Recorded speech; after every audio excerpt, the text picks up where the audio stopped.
સત્કાર સન્માન કાર્યક્રમમાં ધારાસભ્ય અમરેલી જિલ્લા ભાજપ પ્રમુખ સહિત હોદ્દેદારોની ઉપસ્થિતિ। ધારી જીએન દામાણી હાઈસ્કૂલ ખાતે નગરપાલિકાના ચૂંટાયેલા પ્રમુખ ઉપપ્રમુખ અને સદસ્યોનો વિશિષ્ટ સત્કાર સન્માન કાર્યક્રમનું આયોજન હાથ ધરવામાં આવ્યું હતું। કાર્યક્રમની રૂપરેખા પ્રમાણે બેન્ડ સાથે વિદ્યાર્થીઓની પ્રેરક ઉપસ્થિતિ વચ્ચે તમામ સદસ્યોનું સન્માન હાથ કરવામાં આવ્યું હતું। આ કાર્યક્રમ અંતર્ગત ધારાસભ્ય જેવી કાકડિયાએ ખાસ હાજરી આપી હતી। જિલ્લા ભાજપ પ્રમુખ અતુલભાઈ કાનાણી, ધારી ભાજપના પ્રમુખ મુરુગેશભાઈ કોટડિયા, જિલ્લા સદસ્ય ઘનશ્યામભાઈ હિરપરા, નગરપાલિકા પ્રમુખ જયદીપભાઈ બસિયા, ઉપપ્રમુખ પરેશભાઈ પટણી સહિતના અનેક હોદ્દેદારો આ કાર્યક્રમમાં ખાસ હાજર રહ્યા હતા। તેમજ ધારીના પ્રતિષ્ઠિત નાગરિકોએ આ સત્કાર સમારંભમાં ખાસ હાજરી આપી હતી। આ પ્રસંગે કાર્યક્રમ અંતર્ગત પત્રકારોનું પણ વિશિષ્ટ સન્માન હાથ ધરવામાં આવ્યું હતું।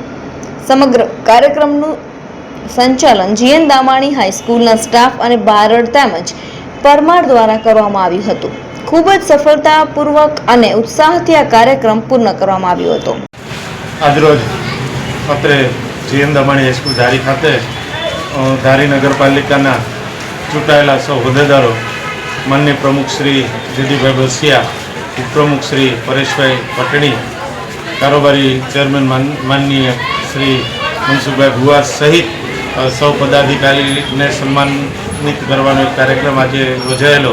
આ કાર્યક્રમના અધ્યક્ષપદે ભારતીય જનતા પાર્ટી અમરેલી જિલ્લાના માનનીય પ્રમુખ શ્રી અતુલભાઈ કાનાણી સાહેબ ઉપસ્થિત રહેલા। એવી જ રીતે અમારા આ વિસ્તારના વિકાસ પુરુષ કહી શકાય એવા માનનીય ધારાસભ્ય શ્રી જયભાઈ કાકડિયા સાહેબ પણ ઉપસ્થિત રહેલા। ચલાલા જગ્યાના લઘુ મહંત અને જિલ્લા પંચાયતના માનનીય ઉપપ્રમુખ શ્રી મહાવીર બાપુ પણ ઉપસ્થિત રહેલા। આ ભારતીય જનતા પાર્ટી અમરેલી જિલ્લાના માનનીય મહામંત્રી શ્રી રાજુભાઈ ભૂતૈયા સહિત સમગ્ર ટીમ ઉપસ્થિત રહી અને અમારી આ નગરપાલિકાના વડા માનનીય શ્રી જયદીપભાઈ બસિયાને આવકારવા માટેના, સન્માનિત કરવા માટેના કાર્યક્રમમાં ઉપસ્થિત રહેલા।